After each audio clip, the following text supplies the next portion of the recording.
Buenos días, mi nombre es Fabiana Jiménez Pérez y en conjunto con mis compañeros de la rotación 4819 y como tutor al doctor Félix Canencia vamos a hablar acerca del cáncer de endometrio.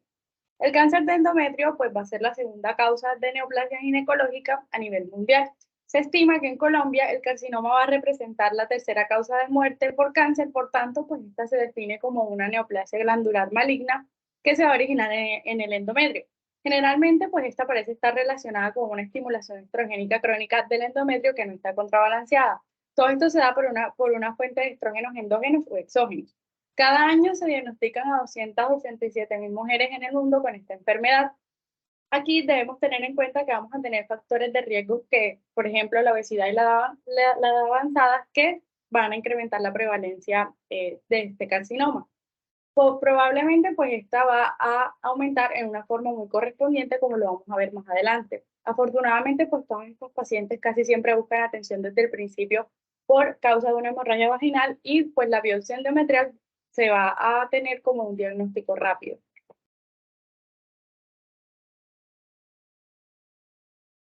Para hablar un poco más del útero tenemos que empezar hablando de su anatomía.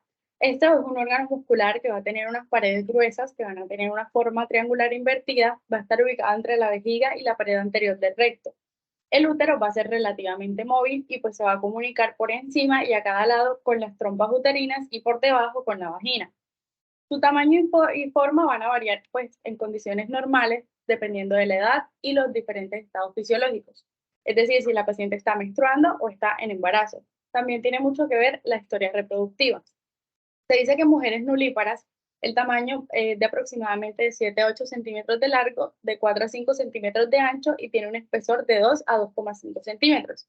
En las mujeres multíparas, el tamaño del útero va a ser mayor con un aumento de 2 a 3 centímetros en las dimensiones anteriores. Con relación al peso, se dice que en una mujer nulípara el útero va a pesar aproximadamente de 40 a 50 gramos y el de una mujer multípara va a ser de 20 a 30 gramos. El útero, por su parte, pues se va a dividir anatómicamente en dos, el cuerpo y el cuello uterino. El cuerpo va a estar formado por el fondo uterino, que va a ser la parte superior convexa que está situada entre las trompas de falopio. La parte principal, pues central del cuerpo. El istmo, que es la parte estrecha del útero que va a separar al cuerpo del cervix. La cavidad del cervix va a tener una forma cilíndrica de 3 a 4 centímetros de longitud y va a tener un diámetro de 2 centímetros. Este se comunica con la vagina en la parte inferior y va a presentar unos pliegues longitudinales o unos surcos y se va a extender pues, desde el interior del orificio cervical externo. El útero va a tener tres componentes principales que son primero los parametrios o túnica serosa, segundo el miometrio y tercero el endometrio. Hablando un poco acerca del parametrio o de la túnica serosa, pues va a ser una parte del peritoneo visceral que va a recubrir el fondo y el cuerpo del útero. Lateralmente, pues va a formar dos pliegues anchos que constituyen los ligamentos anchos uterinos. Anteriormente va a cubrir la vejiga urinaria y posteriormente el recto. El miometrio o la túnica muscular es la capa que va a estar en el medio, es decir, la capa intermedia va a ser más voluminosa ya que va a tener un espesor que oscila entre 1 y 2 centímetros. Este está constituido por fibras musculares lisas y tejido conjuntivo. Está formado también por tres capas de fibras musculares que lo que van a hacer es que se van a extender en todas las direcciones y le van a conferir al útero pues, la fuerza muscular necesaria que se necesita para las contracciones del parto. Tercero, tenemos el endometrio, que esto es una mucosa especializada que va a recubrir la cavidad uterina, que se va a dar para la implantación y el apoyo del embarazo. El endometrio está conformado por el estroma, que es una capa de tejido conectivo. Este soporta un epitelio de tipo columnar y va a contener glándulas que se componen pues, en gran parte de células columnares secretoras de glicoproteínas y de glucógeno. Antes del inicio de la pubertad, pues este epitelio va a ser de tipo ciliado y cúbico y después de la pubertad la estructura del endometrio va a variar pues, según la etapa del ciclo menstrual. Vamos a tener glándulas tubulares perpendiculares a la superficie luminal y que estas glándulas van a penetrar hasta la capa miometral. Todo el espesor pues, del endometrio va a estar atravesado por las arterias espirales y subcapilares, las cuales pues, se van a originar de las arterias radiales, que van a ser ramos de las arterias arqueadas que surgen de las arterias uterinas. Por su parte, el endometrio se compone de dos capas. Primero, la capa funcionalis y segundo, la capa basal. En el caso de la capa funcionalis, tenemos que es una capa superficial cuyo espesor va a variar de 1 a 7 milímetros, también dependiendo de la fase del ciclo menstrual. Esta capa va a estar compuesta por epitelio columnar, va a contener también glándulas secretoras. Durante la menstruación, esta fase se descama y se va perdiendo el espesor. En la capa basal, pues es una capa más profunda que tiene un espesor aproximado de 1 milímetro. Esta está formada por los pliegues glandulares más profundos y va a ser altamente vascularizada. Su espesor va a permanecer constante y esta es como la base para regenerar cíclicamente el endometrio tras la menstruación. Debemos tener tres conceptos claros para hablar de cáncer de endometrio. Primero tenemos que el endometrio pues, es una mucosa especializada que va a recubrir la cavidad uterina. Segundo, tenemos la definición de cáncer, que el cáncer va a ser un tumor maligno que va a estar originado por la pérdida del control del crecimiento de las células. Este puede invadir pues, estructuras adyacentes o propagarse a sitios que estén muy alejados y dar como resultado la muerte. Por la parte del cáncer del endometrio, tenemos que es una neoplasia glandular maligna que se va a originar en la capa interna del cuerpo uterino, es decir, en el endometrio. La mayoría pues, de todos estos cánceres del endometrio van a ser adenocarcinomas. Cuando hablamos de un adenocarcinoma, nos estamos refiriendo a un cáncer que deriva de células que producen y liberan moco u otros líquidos.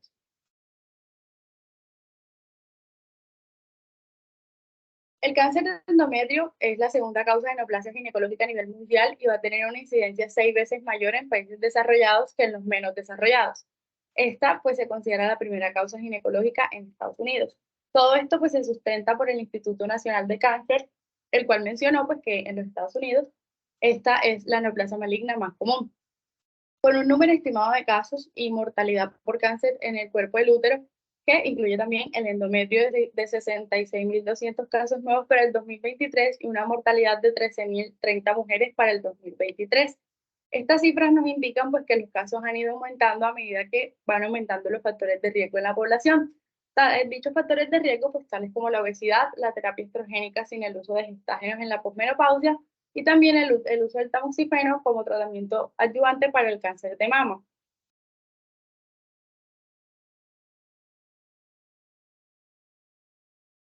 En Colombia, el carcinoma de endometrio va a representar a la tercera causa de muerte por cáncer ginecológico precedido por el cáncer de cuello uterino y también por el cáncer de ovario. Va a tener 850 casos nuevos diagnosticados en el año, de los cuales pues, van a fallecer 218 mujeres y va a tener una prevalencia a 5 años de 17,9%.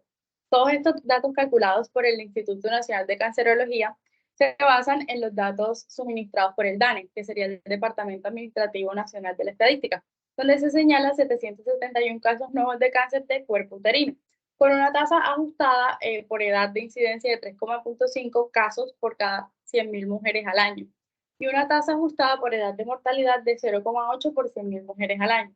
Este carcinoma de endometrio va a ocupar el segundo lugar en el grupo de los cánceres ginecológicos pues, en el mundo, y se va a dar un reporte de 319.605 casos nuevos en el año.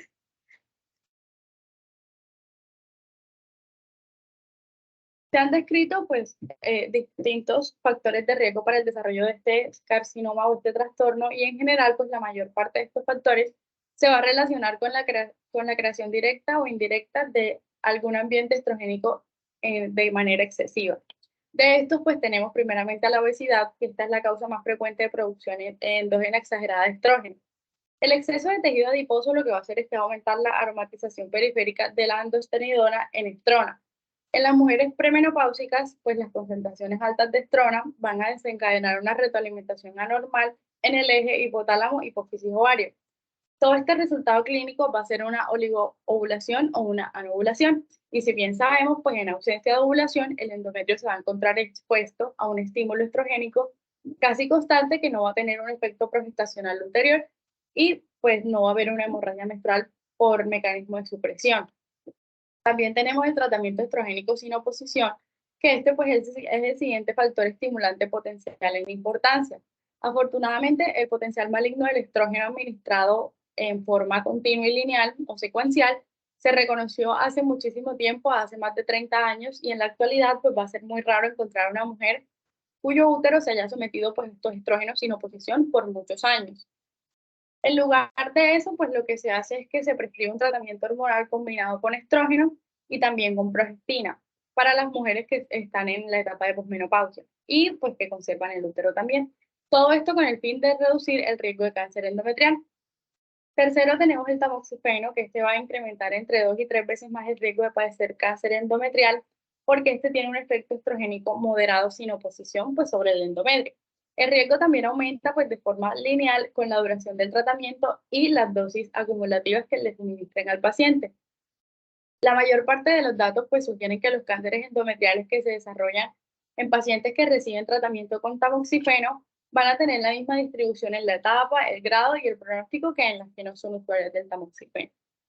Cuarto, tenemos los factores menstruales y reproductivos. Estos a menudo se van a relacionar con el cáncer endometrial, pues siempre que haya anovulación o cuando hay una duración prolongada de los ciclos menstruales sin interrupción. Por ejemplo, una paciente con menarca de edad temprana y una menopausia de edad avanzada, pues se relaciona con un riesgo mayor. Por lo general, pues las mujeres que también tienen síndrome de ovario poliquístico van a carecer de ovulación, por lo que van a tener mayor riesgo de desarrollar pues, cáncer endometrial.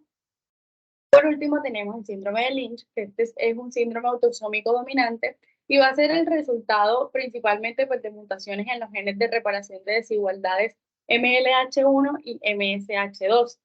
La mutación en alguno de estos genes lo que va a impedir va a ser la reparación de las desigualdades de las bases, a menudo que pues, estas se generan durante la multiplicación del DNA. Que este sistema se encuentre inactivo va a provocar mutaciones que fomenten la carcinogénesis. Y pues, o sea, se dice que en general de la población los portadores, o bueno, las mujeres que tengan este síndrome, tienen un riesgo de 40-60% más de padecer cáncer endometrial. A continuación los dejo con mi compañero Iván Tafur. Bueno, listo. Entonces, continuando con la presentación, vamos a hablar de lo que es la clasificación histológica. Esta clasificación, pues, lo que tiene en cuenta más que todo es como las características morfológicas o estructurales de las células para determinar si puede o no ser una lesión maligna. Entonces vemos que esta la clasifica desde el punto de vista de lesión precursora, que son como esa puerta de entrada como tal, o el paso de inicio para la malignidad. Y dentro de estas lesiones precursoras vamos a encontrar la hiperplasia, que pues, esta puede ser con atipia o sin atipia.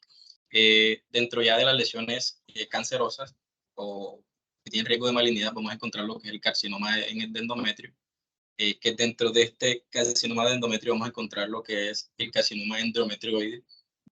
Vamos a encontrar el carcinoma de diferenciación escamosa, como por ejemplo el carcinoma secretor, el carcinoma mucinoso, vamos a encontrar el carcinoma endometrial seroso papilar intraepitelial.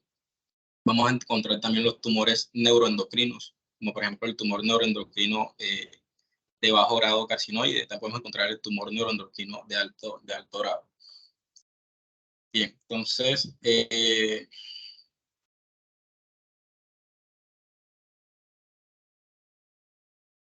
con respecto a ya lo que son las lesiones precursoras, que son pues esas lesiones, como les había mencionado, que son como la puerta de entrada como tal para producir una lesión maligna, vamos a encontrar en primera instancia lo que es la hiperplasia endometrial.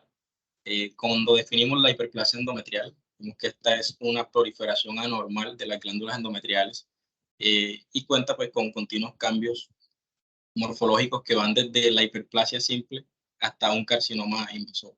Entonces, lo que es la Sociedad Internacional de Ginecología y Patología y el Comité de Tumores Endometriales de la OMS, en el año 1992, ellos deciden adoptar por la clasificación de la hiperplasia endometrial como simple o como compleja con atipia o sin atipia. Bien, entonces, en la hiperplasia simple sin atipia, se encontró pues que este es el tipo más común, el que más se presenta, y se caracteriza por un engrosamiento benigno, difuso del endometrio.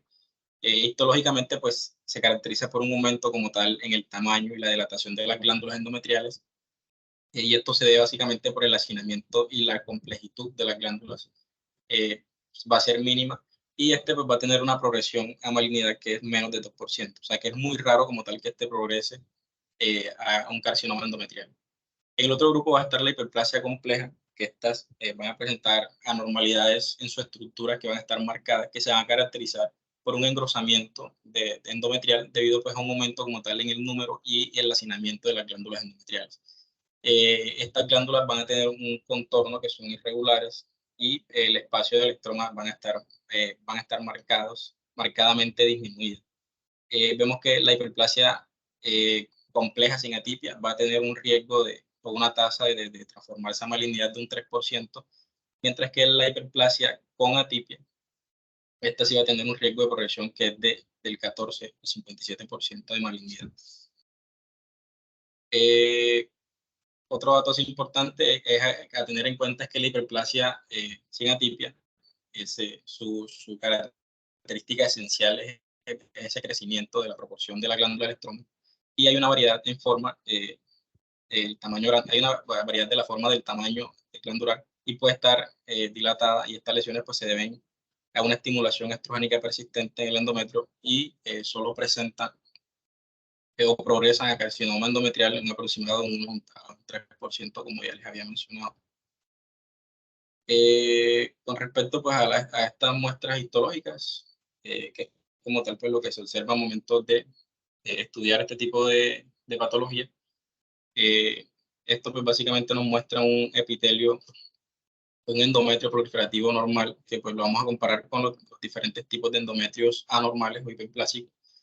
Por ejemplo, en la imagen A, pues es una vista pues, está bastante aumentada, que nos muestra un epitelio, un endometrio, perdón, proliferativo, que es normal, muestra glándulas regularmente espaciadas, compuestas por un epitelio cilíndrico estratificado, con núcleos suavemente, discretamente elongados y con una actividad mitótica.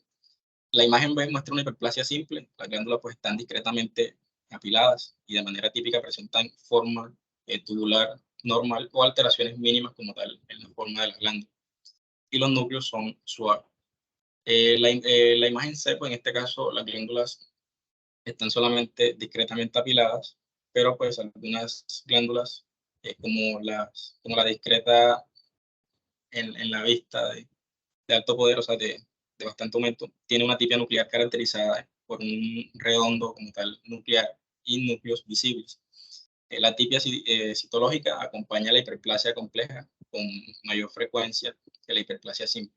La imagen de es una hiperplasia compleja. Las glándulas están marcadamente apiladas y en ocasiones muestran alteraciones como tal en su estructura, como plegamientos papilares. Y en este caso, los perfiles de la glándula son claramente regulares, pero estas glándulas se encuentran marcadamente apiladas. Y ya por último, la imagen observamos que las glándulas se van a encontrar marcadamente apiladas y algunas muestran un plegamiento papilar. Y los núcleos se van a presentar atípica nuclear, van a presentar una atípica nuclear variable, y en algunas glándulas pueden estar atípicas, tienen algunos cambios eosinófilos en su citoplasma. Bien, entonces ya entrando a lo que son los carcinomas malignos o los cánceres, las lesiones malignas, vamos a encontrar el carcinoma de endometrio, que este es un grupo como tal de neoplasias que tienen tiene una diversidad biológica e histológica que se caracteriza por un modelo dualista de patogenia. Los adenocarcinomas vamos a encontrar que se van a clasificar, vamos a encontrar divididos en dos grupos. Por ejemplo, vamos a encontrar un adenocarcinoma endometrioide de tipo 1. Estos comprenden el 85% de todos los casos. Estos son dependientes del estrógeno, son de un grado mucho más bajo y provienen de la hiperplasia endometrial atípica. En cambio, por ejemplo, los tipo 2 casi siempre pues, tienen un rasgo histológico seroso o de células claras. No existen lesiones precursoras y tienen una evolución clínica que es mucho más agresiva. Las diferencias morfológicas y clínicas van paralelos como tal con los aspectos genéticos, ya que pues, los tumores tipo 1 y tipo 2 tienen mutaciones de los grupos independientemente de los genes. Tener en cuenta que las dos vías de la patogenia del cáncer endometrial tienen una superposición significativa y producen un espectro de características histológicas. Sin embargo, pues esta visión dualista tiene implicaciones como tal terapéuticas para las estrategias novedosas en el tratamiento, que se enfocan en la forma de alto riesgo. Entonces, la tabla que observamos aquí nos muestra básicamente esas características de las lesiones malignas, en este caso las tipo 1 y las tipo 2. Observamos que la tipo 1, esta tiene por ejemplo, una tasa de supervivencia a 5 años que es del 85%, y en la tipo 2 vamos a observar que tiene una tasa de supervivencia reducida, el doble, un 43%, es decir, que la tipo 2 es mucho más agresiva. En la tipo 2, por ejemplo, observamos mutación, hay una mutación del P53, y en cambio, pues en la tipo 1 vamos a encontrar que hay mutaciones en el PTN, o la inestabilidad microcetilial. Entonces, en el tipo 1, en los tumores tipo 1, como lo había mencionado, estos se presentan en el 80% de los casos, son dependientes de estrógenos, están predecidos por una hiperplasia endometrial atípica, y en su gran mayoría pues son de bajo grado, es decir, grado 1.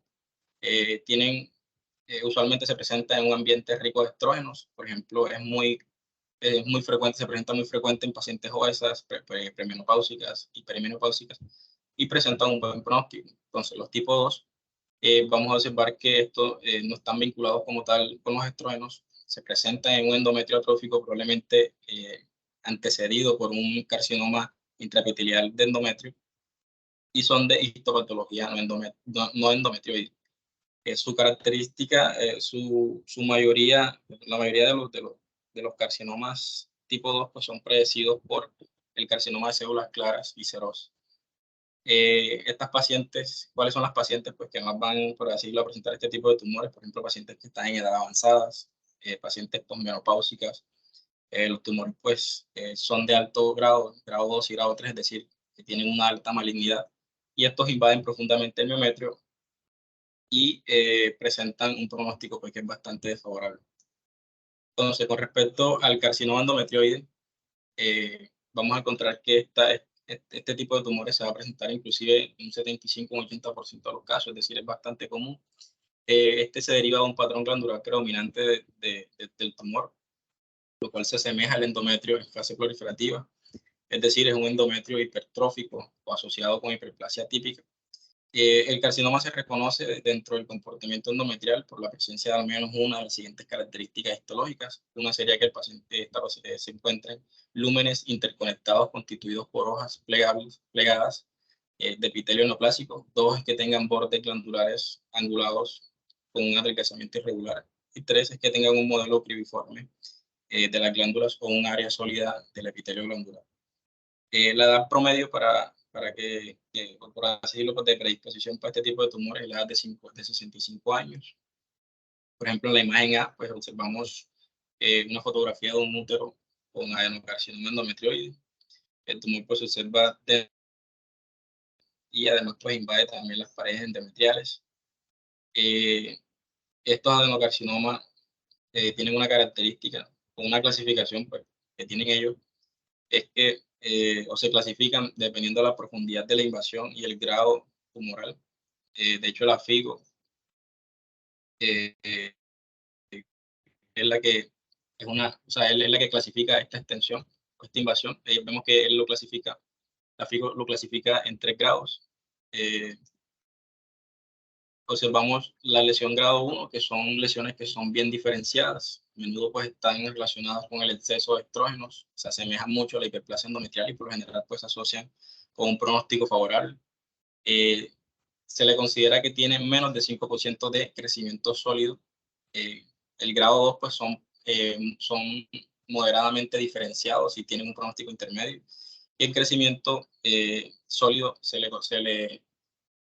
se encuentra de un 6 a un 50%. Y al grado 3 pues son lesiones que son probablemente diferenciadas, no se parecen al endometrio normal y con frecuencia tienen un peor pronóstico. El grado tumoral es más de 50%, es decir, tienen más de 50% de crecimiento sólido. Una característica del grado 3 es que estas son las que más se asocian a una mayor incidencia de metástasis a los ganglios linfáticos, la invasión del endometrio, y tienen un pronóstico desfavorable. Lo que es la profundidad de la invasión, se termina midiendo el porcentaje de la extensión del cáncer en la pared uterina o miometrio para los fines de la estadificación. Entonces, la FIGO clasifica la profundidad de la invasión como menor de 50% del endometrio o mayor de 50% del endometrio. Entonces, si vemos que la penetración como tal de esta lesión es mayor del 50% del endometrio, pues va a tener un poco pronóstico, y al contrario, si es menor del 50% la penetración, pues tiene mejor pronóstico. Listo, entonces los dejo con la compañera para seguir desarrollando el tema.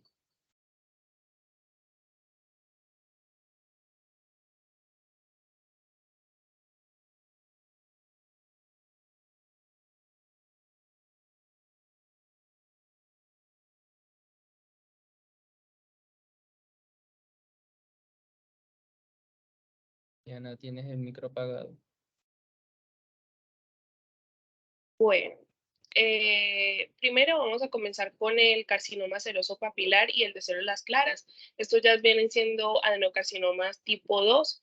Iniciando, tenemos que este carcinoma seroso va a representar cerca del 5 al 10% de los cánceres endometriales. Tipifica los tumores, como había mencionado, los tipo 2. Van a ser muy agresivos y estos van a surgir del endometrio atrófico de las mujeres mayores.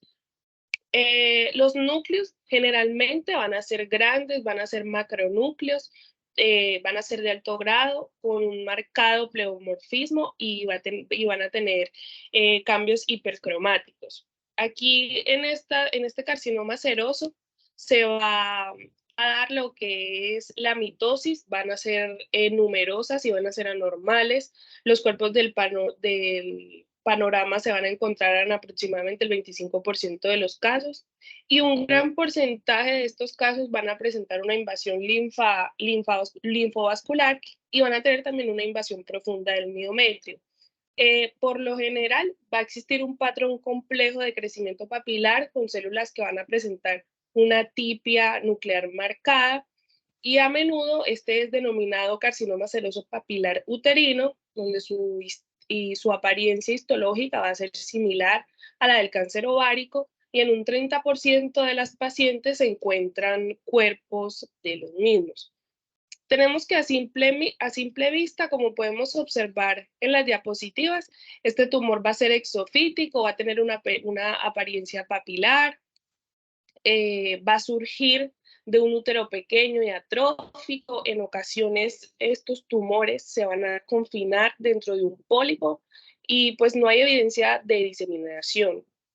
Teniendo en cuenta aquí el carcinoma de las células claras, tenemos que menos del 50% de los cánceres endometriales van a ser variantes de las células claras, pero este va a ser otro tumor del tipo 2, que va a ser uno de los más importantes. La apariencia microscópica, como podemos observar aquí, puede ser de un predominio sólido, quístico, tubular, o puede ser también papilar. Y lo más frecuente es que este tipo de carcinoma de células claras va a consistir en una mezcla de 2 o más de estos patrones. Estos adenocarcinomas van a ser similares a los que se originan en el ovario, en la vagina, en el cuello uterino, y a simple vista pues no van a tener como unos rasgos característicos, pero como el carcinoma seroso papilar uterino, tienden a tener alta malignidad y a ser muy invasores. Bueno. Aquí vamos a encontrar la clasificación del cáncer endometrial en los estadios. Hay que tener en cuenta que aquí esta estadificación se va a realizar con la clasificación, esta es la clasificación FIGO para el cáncer del endometrio. Y hay que tener en cuenta que esta estadificación se hace, esta es quirúrgica, y a pesar de que existe la clasificación de la TNM, la más conocida y la más utilizada es esta de la FIGO, cuya última versión pues fue actualizada en el 2009, pero fue publicada en el 2018. Aquí en esta tabla se muestra los diferentes estadios que componen esta estadificación FIGO, y vale la pena notar que el compromiso de las glándulas endocervicales sin compromiso del estroma pues se considera como estadio 1. Por último, hay que tener en cuenta que la citología pélvica por lavado pues no va a influir en esta estadificación, pero se tiene que anotar el resultado aparte en la historia clínica. Entonces, a continuación, vamos a observar los diferentes puntos donde se va a manifestar este adenocarcinoma. Entonces, aquí encontramos la FIGO 1, esta FIGO 1, este estadio 1, el cáncer solamente va a estar en el útero. Este se va a dividir en estadio 1A y en estadio 1B. Tenemos en cuenta que el estadio 1A, el cáncer va a estar solamente en el endometrio y va a afectar menos de la mitad del grosor del miometrio, o sea, menos de la mitad de la capa muscular del útero. Tenemos que en el estadio 1B, el cáncer ya se diseminó a más de la mitad del miometrio, como podemos observar en la imagen. Tenemos la FIGO 2, que en este estadio el cáncer ya se diseminó hacia el tejido conjuntivo del cuello uterino, pero pues este no va a estar diseminado por fuera del útero, como podemos observar acá en la imagen. La FIGO 3, en este estadio el cáncer ya se diseminó más allá del útero y del cuello uterino, pero pues no va a alcanzar la pelvis. Este estadio también se va a subclasificar en estadio 3A, en estadio 3B y en estadio 3C. Esto pues es según la distancia en la que se disemina este cáncer dentro de la pelvis. Tenemos que el estadio 3A, aquí el cáncer se diseminó a la capa más externa del útero o a las trompas de falopio, los ovarios y los ligamentos del útero. El estadio 3B, aquí el cáncer se diseminó a la vagina o al parametrio, que es el tejido conjuntivo y la grasa que rodea pues al útero. Y tenemos el estadio 3C, donde aquí el cáncer ya se diseminó a los ganglios linfáticos, como podemos observar en la imagen. Estos ganglios linfáticos pueden ser los de la pelvis o los que rodean a la aorta, como se observa en la imagen. Tenemos la FIGO 4, donde aquí está este estadio, aquí el cáncer ya se diseminó más allá de la pelvis, se va a dividir en 4A y 4B, según pues la distancia que tenga su diseminación. Y tenemos que el estadio 4A, el cáncer ya se va a diseminar hacia la vejiga o hacia la pared de alguna parte de los intestinos, como se puede observar.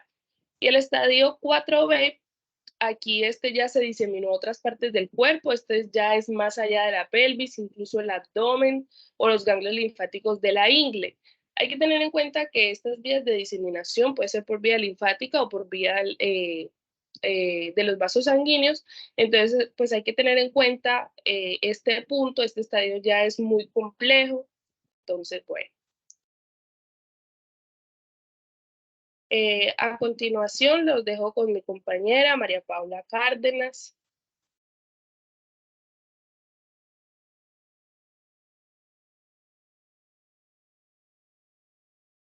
Listo, entonces continuando con lo anterior, vemos una imagen donde básicamente vamos a estadificar teniendo en cuenta el compromiso miometrial y endometrial. Entonces, otro aspecto importante que debemos tener en cuenta es la parte de las manifestaciones clínicas, ya que se han realizado diferentes consensos donde se ha llegado a la conclusión de que se debe individualizar cada paciente debido a que el cuadro clínico puede ser inespecífico. Entonces, la forma clínica de presentación más frecuente es el sangrado posmenopáusico anormal. Entonces, de ese 90%, el 10% de las mujeres que sangran tienen cáncer, o sea, pueden llegar a tener cáncer de endometrio. También podemos encontrar un grupo en que las mujeres pueden consultar por flujo vaginal purulento, sangrado genital anormal en mujeres peri y premenopáusicas. Y tenemos que tener en cuenta si tenemos una paciente con factores de riesgo. Otro de los síntomas es la disuria, la dispareunia, dolor pélvico y la anemia por las pérdidas sanguíneas. Ahora, nosotros debemos tener a nuestra paciente y estadificarla según el rango de edad. Entonces, si tenemos pacientes posmenopáusicas, debemos sospechar el cáncer de endometrio si tenemos cualquier sangrado, porque no debería pasar, del 3 al 20%, estas van a tener carcinoma de endometrio y del 5 al 15%, hiperplasia endometrial. Entonces, ahora, si tenemos un grupo, una paciente que se encuentra de 45 años hasta la menopausia, vemos si tienen un sangrado intermenstrual, si hay aumento del sangrado, pues se habla ya de la cantidad, si está prolongado más de 7 días, y ahí se hace también un seguimiento porque se puede sospechar, y si tenemos un grupo menor de 45, vemos si ya los sangrados son persistentes, si hay factores de riesgo como la obesidad y si existe una ovulación crónica. Entonces debemos evaluarlas rigurosamente para hacerle un seguimiento adecuado.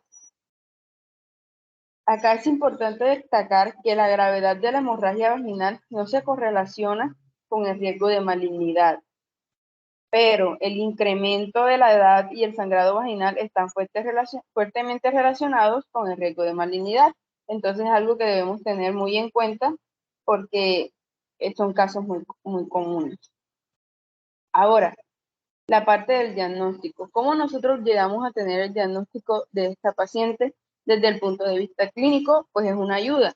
Entonces debemos realizar una historia clínica completa, la cual debe interrogar a la paciente si tiene factores de riesgos asociados que puedan desencadenar a corto, mediano o largo plazo un cáncer endometrial.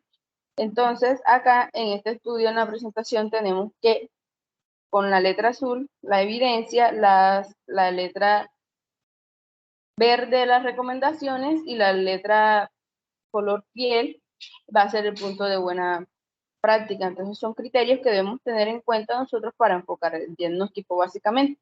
Entonces, ¿cuáles son las preguntas que nosotros le vamos a realizar a nuestra paciente en el momento? Si de pronto si presenta una menopausia tardía, si hay nulliparidad, si hay infertilidad o falla terapéutica inductores de ovulación, la obesidad, que es un factor de riesgo importante, la diabetes, la hipertensión, que son considerados también como factores de riesgo identificados ya para esta patología, y si tiene antecedentes de terapia hormonal estrogénica.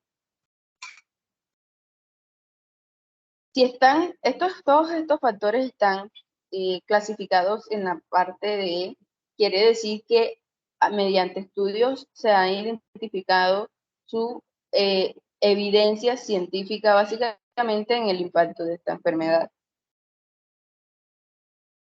Otra parte del diagnóstico consiste en realizar el examen pélvico, como lo vemos ahí en la imagen. Tenemos que se debe introducir 1 o 2 dedos, lógicamente enguantados y lubricados, en la vagina, mientras la otra mano presiona la parte inferior del abdomen. De esta manera, pues es posible palpar el tamaño, la forma, la posición del útero y los ovarios. También debemos revisar rigurosamente la vagina, el cuello uterino, las trompas de falopio y el recto, pues porque no son ajenos tampoco. Ahora, la ecografía transvaginal. Esta es la primera exploración complementaria a realizar en el estudio como tal de una citamos frente a una sospecha de cáncer endometrial. Si también tenemos presencia de hemorragia uterina normal, ya sea pre o posmenopáusica, debido a su alta capacidad diagnóstica. Esta nos ayuda a evaluar el engrosamiento del endometrio y que si estos son significativos o no, así mismo como su capacidad para analizar las características del contenido de la cavidad uterina como tal.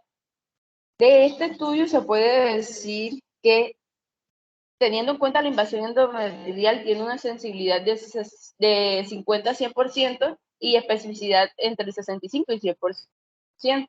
Y ya la invasión cervical va a corresponder, o sea, tiene un valor de sensibilidad entre el 67 y 80% y 95 y 100% teniendo en cuenta ya la especificidad.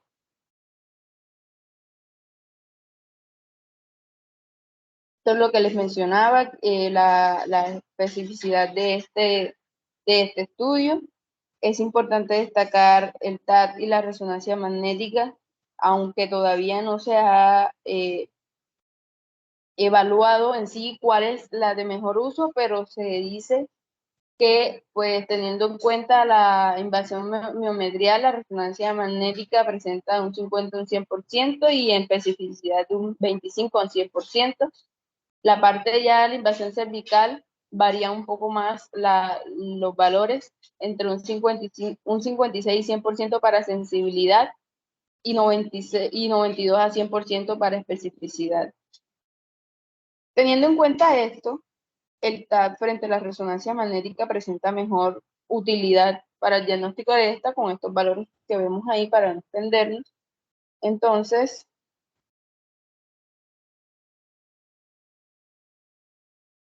acá pasamos a las pruebas de diagnóstico de laboratorio, que pues se ha definido pues básicamente que el diagnóstico definitivo se hace de manera histopatológica como tal. Ya mi compañera a continuación, Aura Dorado, les va a explicar de qué se trata básicamente estos estudios y cuál es la finalidad que estos tienen. Bueno, así como venía mencionando mi compañera, el diagnóstico del cáncer de endometrio es histológico y se realiza mediante una biopsia de endometrio. Entonces, la decisión de cuándo se realiza una biopsia de endometrio va más que todo a depender de que la paciente esté sintomática o no. Entonces, acá en este video corresponde a una biopsia endometrial ambulatoria. Este es un procedimiento que se puede realizar pues sin necesidad de utilizar un sedante, en el cual primero vamos a palpar para determinar la posición del útero y luego vamos a insertar el espéculo en la vagina para abrirla y mantenerla abierta de manera que el cuello del útero pues esté claramente visible. Se puede utilizar otro instrumento denominado tenáculo, que este lo utilizaríamos más que todo para sostener el cuello uterino y mantenerlo firme durante el procedimiento. Luego de esto, entonces se pasará un tubo flexible, largo y delgado denominado pipel por la vagina, el cuello del útero y dentro del útero. Entonces, esta cánula de pipel va a estar equipada pues, con un dispositivo similar a un émbolo que crea una succión cuando se le tira hacia arriba. Entonces, este se girará como tal, la cánula de pipel, y la moverá hacia arriba y hacia abajo dentro del útero mientras que succiona una muestra apropiada de tejido endometrial y luego procedemos a retirar la cánula de pipel y colocaremos su contenido pues en un recipiente y de esta manera le damos fin al procedimiento. Siguiente.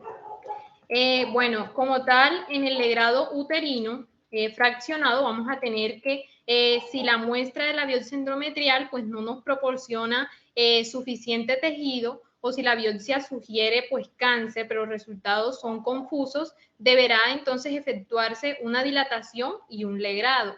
Este procedimiento va a ser ambulatorio. El cuello uterino se va a ensanchar, es decir, se va a dilatar y se va a utilizar un instrumento especial para extraer el tejido del interior del útero mediante un raspado.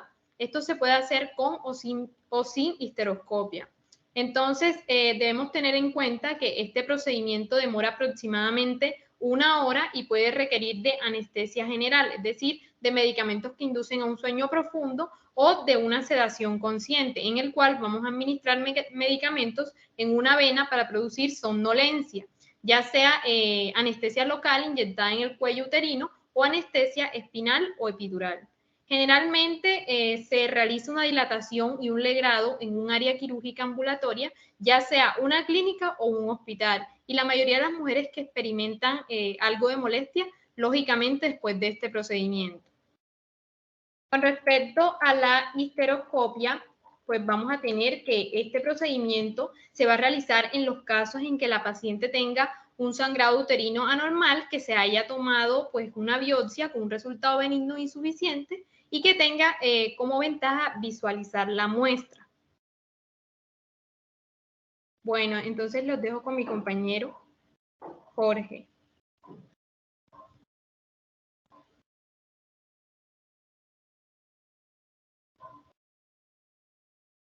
Bueno, además de esto, lo que les había dicho anteriormente, con respecto a la evidencia o recomendación que tenemos acerca del cáncer de endometrio, vamos a tener que la biopsia de endometrio con cánulas de aspiración endometrial va a representar pues una técnica sensible y segura, pero deberá considerarse como con cautela la presencia de falsos negativos. Además de esto, vamos a tener otra recomendación que la detección del carcinoma endometrial fue mayor en pacientes posmenopáusicas en comparación de premenopáusicas.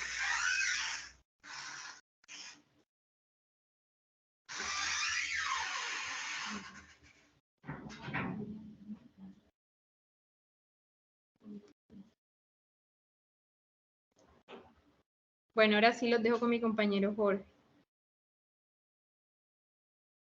Bueno, continuando con el tratamiento, básicamente el de elección viene siendo el tratamiento quirúrgico. Pues principalmente en pacientes con cáncer de endometrio en probable estadio 1 principalmente.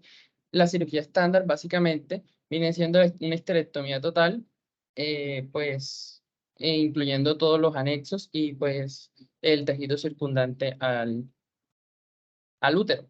Entonces, debemos tener en cuenta en mujeres premenopáusicas, pues la posible preservación como tal de los ovarios, principalmente por no inducirles principalmente a estas pacientes una menopausia quirúrgica. Entonces, pues, en estas pacientes debemos evaluar esto básicamente. Además de que, pues, también evaluar los deseos de paridad que tenga la paciente.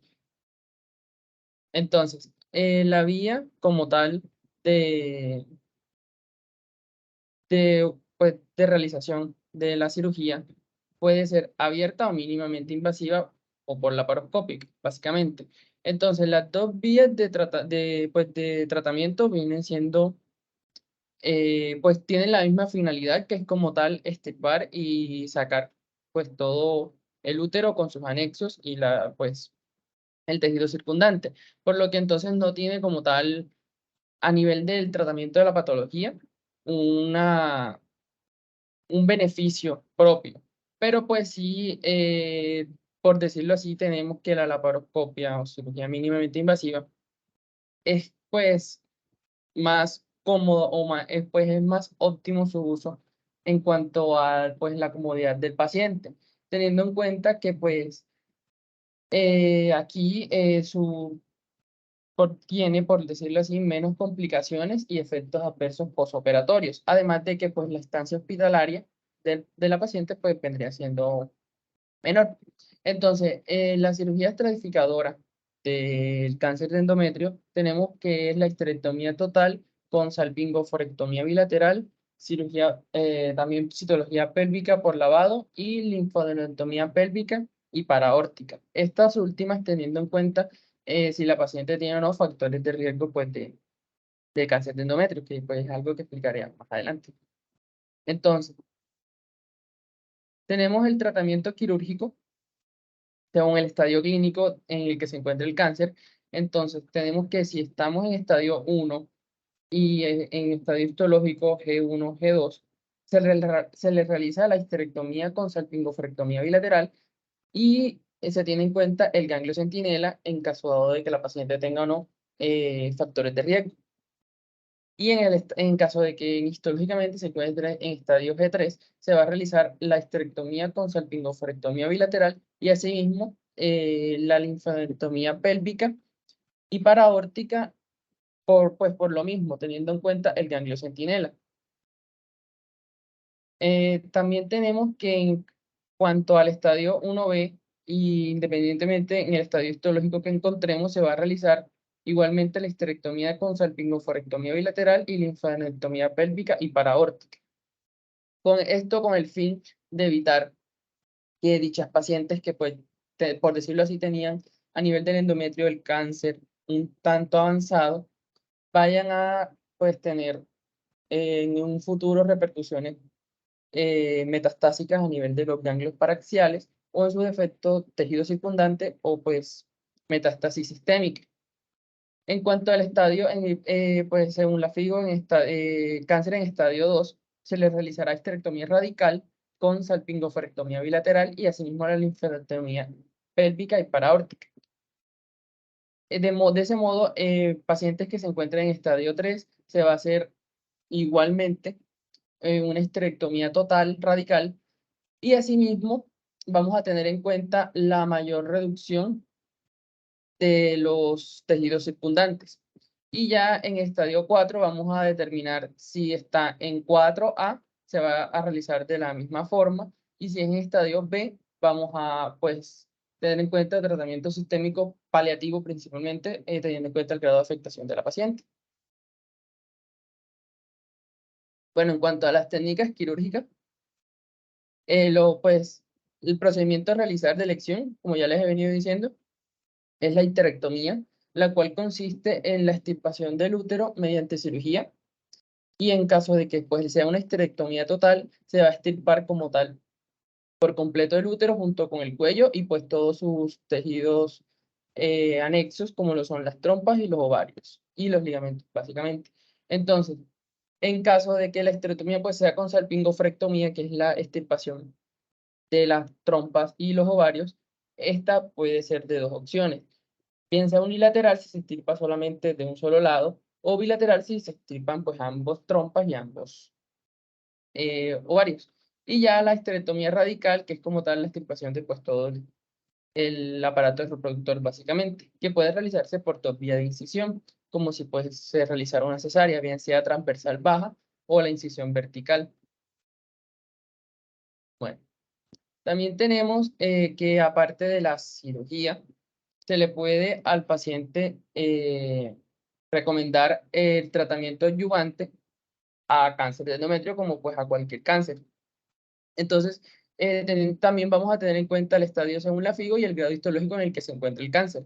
Si el estadio está en 1A y en grado G1 y G2, básicamente se deja en observación a la paciente y si tiene algún factor de riesgo, se evalúa la utilización de braquiterapia. Y si está en grado G3, aquí pues sí sería como que indicado realizar la braquiterapia y así y de ese modo también evaluar la infiltración linfovascular que pueda tener la paciente. Entonces, ¿en qué consiste la braquiterapia? Básicamente, pues es un tipo de radiación el cual se coloca como en forma de cápsulas que asimismo estas contienen una fuente de radiación que básicamente deben estar cerca al tumor para que pues, pueda afectarlo básicamente. En cambio, si estamos en estadio FIGO, según la FIGO 1B y en grado G1 y G2, aquí pues va a ser de elección la braquiterapia, o no, tenga o no factores de riesgo. Y asimismo, si está en grado 3, ya podemos combinar la braquiterapia con radioterapia. Que la radioterapia consiste en la utilización de la radiación de alta energía para así de ese modo destruir las células cancerosas y que pues al endometrio se le puede administrar de dos formas, colocando los materiales radioactivos mediante la braquiterapia o básicamente enfocar rayos de radiación hacia el tumor o hacia la zona afectada que básicamente vendría siendo la llamada radioterapia. Bueno. Entonces, en cuanto a la evidencia y las recomendaciones al tratamiento de estas pacientes, en caso de que los pacientes quieran conservar su fertilidad, pues teniendo en cuenta que tienen paridad no satisfecha o en su defecto son pacientes menores de 40 años, a los cuales no sería lo mejor inducirles una menopausia precoz, debemos tener en cuenta que, bueno, sean pacientes menores de 40 años, que sea un adenocarcinoma tipo endometroide bien diferenciado, el cual pueda resecarse pues, de forma completa, por decirlo así, que no tenga invasión biometrial y que aparte tenga receptores hormonales positivos la paciente. De ese modo se va a pues, llevar a vigilancia estrecha y en caso dado la paciente quiera quedar en embarazo, luego del embarazo debe realizarse la histerectomía con salpingoforectomía mediante un consentimiento informado. Y bueno, también debemos tener en cuenta al conservar la fertilidad, podemos realizar un tratamiento coadyuvante mediante el acetato de medroxiprogesterona a dosis de 200 a 800 miligramos al día. Entonces, esto básicamente se puede observar su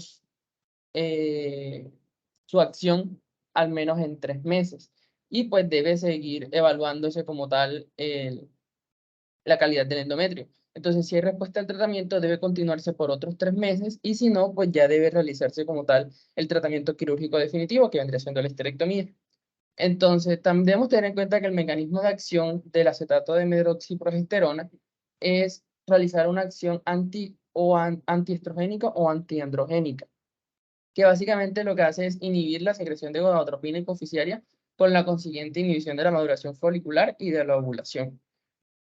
Entonces, esta fue la bibliografía que utilizamos para la presentación y ya a manera de conclusión debemos tener en cuenta que el cáncer de endometrio es un cáncer común pues, en la consulta ginecológica y que aunque sea más común en países desarrollados, pues no deja exento al resto de la población a que éste pueda verse afectado por el mismo, en el cual debemos individualizar a las pacientes, vendría siendo como que lo más importante, debido a que debemos tener en cuenta principalmente si las pacientes se encuentran pues si son post o premenopáusicas, para así evaluar pues el principal motivo de consulta por el cual pues vamos nosotros a sospechar de este tipo de afectación, que vendría siendo pues las hemorragias uterinas anormales, principalmente en pacientes postmenopáusicas que, pues, como sabemos, no deberían de estar sangrando, pues, ya en su etapa de la vida. Y en caso dado, sea una paciente premenopáusica, evaluar como tal la anormalidad de su ciclo menstrual, básicamente. Entonces, también tener en cuenta las pacientes que, pues, pueden estar asociados a factores de riesgo, como es principalmente la alta exposición a estrógenos, que pues si ha sido realizada mediante, si esta exposición a estrógenos ha sido farmacológica o en su defecto fisiológica, de modo de que la paciente haya tenido una menarquia temprana o una menopausia tardía. Aparte de que también en pacientes obesas y en pacientes con antecedentes personales patológicos como el síndrome de Lynch, también debemos vigilar como tal este crecimiento normal, que es como tal lo que se produce inicialmente en el endometrio y que pues, puede conllevar a la formación como tal de estos tumores anexiales que se forman en este tejido. Aparte, principalmente realizar una buena historia clínica teniendo en cuenta todos los antecedentes de la paciente y pues su presentación clínica, y de ese modo realizar el tratamiento óptimo, eh, teniendo en cuenta los deseos que tenga la paciente de, como tal, quedar en embarazo. Entonces, pues eso sería todo. Muchas gracias.